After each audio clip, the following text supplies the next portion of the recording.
सिवान सदर विधानसभा क्षेत्र में पहुंचा हूं, जहां मैं एक grand democratic secular front GDSF के प्रत्याशी अब्दुल रिजवान अंसारी से मैं सिवान विधानसभा क्षेत्र में इन्होंने नामांकन पर्चा दाखिल किया है और इनका मैनिफेस्टो क्या है, इनकी पार्टी की मैनिफेस्टो क्या है और सिवान की जीत में इनको जनता का समर्थन कैसे मिल रहा है, इस विषय पर चर्चा करेंगे। इससे पहले मैं रिजवान जी का एक शॉर्ट इंट्रो दे दूँ कि इन्होंने इनका पीछे भी बैकग्राउंड रहा है, राजनीतिक बैकग्राउंड। उन्होंने 2001 से लेकर 2005 तक रावापल्ली पंचायत से BTC के प्रतिनिधि किए हैं और 2006 से लेकर 2011 तक जिला पार्षद सिवान रहे हैं वो, और 2011 से 2015-16 तक जिला पार्षद सदस्य सिवान के रहे हैं और उन्होंने 2010 से 2015 विधानसभा सिवान सदस्य लड़े थे निर्दलीय, जो हार चुके थे, और आज उन्होंने फिर अपने नामांकन पर्चा दाखिल किया है। तो रिजवान जी, आपका आज न्यूज में स्वागत है। इस चैनल के माध्यम से आपको भी मैं और पूरे सिवान विधानसभा की जनता को स्वागत और धन्यवाद। रिजवान जी, मेरा पहला क्वेश्चन है, हम बातों पर नहीं जाएंगे क्योंकि आपके पास भी बहुत कम समय है। सबसे मेरा पहला क्वेश्चन होता है कि आप बतौर विधायक चुने जाते हैं सिवान सदर का, तो पहला प्राथमिकता क्या होगी? देखिए, सिवान विधानसभा में अपार संभावनाएं हैं काम करने की। जैसे आप जानते हैं कि इसके पहले जितने भी इस क्षेत्र से जनप्रतिनिधि हुए हैं, इस विधानसभा सदन में इस क्षेत्र से जो पहुंचे हैं, जो वादा किए अभी तक हमको नहीं लग रहा है पूरा किए। जैसे जो यहाँ चुनाव जीत के गए और कहे कि यहाँ सिवान की बंद चीनी मिल को चालू करवाएंगे, सूता फैक्ट्री को चालू करवाएंगे, लेकिन हमको लग रहा है कि जीतने के बाद और पटना पहुंचने के बाद सब ये वादे भूल गए और सिवान की सारी समस्या उनके दिमाग से निकल गई। तो मेरा पहला प्राथमिकता होगा कि सिवान की जनता और जितने बेरोजगार नौजवान लोग हैं उनको रोजगार दिलाना। जैसे आपको मालूम होगा, सूता फैक्ट्री में हजारों अभी मजदूर जिन्होंने अपना जीवन यहाँ काम करते करते खराब कर दिया, उसके बाद से उनकी मजदूरी अभी तक नहीं मिली बिहार सरकार के द्वारा। उसको तोड़कर वहाँ इंजीनियरिंग कॉलेज बनवाया जा रहा है, लेकिन आज तक किसी ने उस सूता फैक्ट्री के मजदूरों को सुधि लेने का काम नहीं किया। अगर हमको यहाँ की जनता मौका देती है तो मैं मजदूरों के साथ खड़ा रहूँगा और उनका वाजिब हक दिला करूँगा। दूसरा मेरा क्वेश्चन ये है कि युवा के बारे में आपका क्या सोच है? देखिए, ये बहुत अच्छी सवाल आपने किया। जैसे हम यहाँ बॉर्डर इलाके से जुड़ते हैं, हमने रोड पे आते जाते मजदूरों का हाल देखा, आँख से आंसू आ जा रहा था।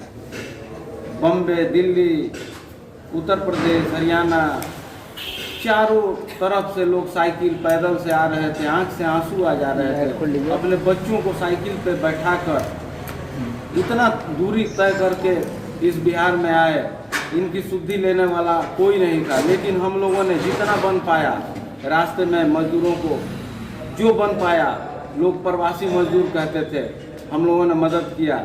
ये सारे मजदूर अगर यहाँ आते हैं तो मेरी प्राथमिकता रहेगी, यहाँ बंद चीनी मिल जो वादा किए लोग नहीं खुलवा सके, मैं खुलवाऊँगा और हजारों नौजवानों को उसमें रोजगार दिलाने का काम करूँगा। फ्रंट राजनीति में एक नया भूचाल लाएगी? बिल्कुल, मुझे लगता है कि बिहार में यह सबसे बड़ा तीसरा महागठबंधन है और इस गठबंधन के नेता ग्रैंड सेकुलर डेमोक्रेटिक फ्रंट के नाम से जो यह गठबंधन बना है, यह गठबंधन हम पर विश्वास करके सिवान विधानसभा प्रत्याशी बनाई है हमको। और इस आशा विश्वास के साथ कि मैं नौजवान हूँ, बाकी आपको पता ही होगा कि सिवान में क्या क्या हो रहा है, पहले क्या हुआ था, यह सब सारी व्यवस्था को बदल के एक नया सिवान बनाने का मैं कोशिश करूँगा। आपकी पार्टी के एक स्लोगन है जो काफ़ी प्रचलित है, पढ़ाई, सिंचाई, सुनवाई, करवाई, रोजगार। नारा के बारे में आपका क्या सोच है? देखिए, ये नारा पूरे बिहार का मुद्दा है और सिवान का तो खास तौर पर और है। जैसे पढ़ाई में गरीब मजदूर का बेटा सरकारी विद्यालय में जो व्यवस्था है आप देख ही रहे हैं। तो हम लोगों का मुद्दा यही है कि एक गरीब का बच्चा भी उच्च शिक्षा हासिल करे। प्राइवेट स्कूल में बड़े और पैसे वाले लोग तो पढ़ा लेते हैं, लेकिन एक गरीब का बच्चा नहीं पढ़ पाता है। तो हम लोगों का यही है कि शिक्षा एक सरकारी विद्यालय में भी उसी तर्ज पे मिले जैसे प्राइवेट विद्यालय में मिलता है। सिंचाई, किसानों के लिए सिंचाई देख रहे हैं कि कभी बाढ़ आ जाता है, कभी सूखा आ जाता है, किसान अपना फसल नहीं उगा पाते हैं। तो सिंचाई में अपार संभावनाएं हैं जो काम किया जा सकता है, जिससे किसान अपना फसल सही समय पर और हर सीजन का फसल उगाकर और अपने भविष्य बना सके। जैसे रोजगार नौजवान, पढ़े लिखे नौजवान यहाँ इंजीनियरिंग कॉलेज से इंजीनियरिंग तो कर चुके होते हैं, लेकिन बेकार इधर उधर भटक रहे हैं। इनके लिए रोजगार मुहैया कराना मेरा प्राथमिकता रहेगा। ये तो साफ है, इसमें कहीं कुछ कहना नहीं है। सिवान की जनता इस बार नौजवान को मौका देगी और जितने भी प्रत्याशी हैं उसमें नौजवान मैं हूँ। एक बात आपने बहुत अच्छी सवाल कही, इतने बड़े नेता, मैं नहीं मानता कि इतने बड़े नेता हैं। जैसे सिवान की जनता सांसद के रूप में ओम प्रकाश यादव जी को यहाँ मौका दी, लेकिन हमको लग रहा है कि उनके पार्टी, मैं नहीं कहता, उनके पार्टी के ही शीर्ष नेता उनको इस काबिल नहीं समझे कि 10 साल में उन्होंने बढ़िया काम किया, इसलिए उनकी टिकट काट दी गई। सांसद महोदय का पार्टी ने ही टिकट काट दिया। इसका मतलब हुआ कि आप क्षेत्र में काम नहीं किए। और वर्तमान विधायक जी हैं, उनका स्वास्थ्य भी ठीक नहीं चल रहा है, उनके बारे में भी मुझे कुछ नहीं कहना है, लेकिन उनके पार्टी ने ही उनकी भी टिकट काट दी। इससे क्या जाहिर होता है कि आपने क्षेत्र में जनता के बीच कोई काम नहीं किया। रह गया 15 साल शासनकाल आप देख ही चुके हैं क्या स्थिति है। और सिवान की जनता 3 बार, हमारे माननीय अयोध्या चौधरी जी चुनाव लड़े, 3 बार चुनाव यहाँ से लूज कर चुके हैं। अगर क्षेत्र की जनता पसंद करती तो 1 बार भी 3 बार में 1 बार भी मौका देती, लेकिन हमको लग रहा है कि इस बार किसी को मौका नहीं मिलने वाला है। नौजवान को जनता मौका देगी और जो कदम से कदम मिला के चले और इस क्षेत्र का दोस्त यार और बेटा बन के जनता के बीच में सेवा करे।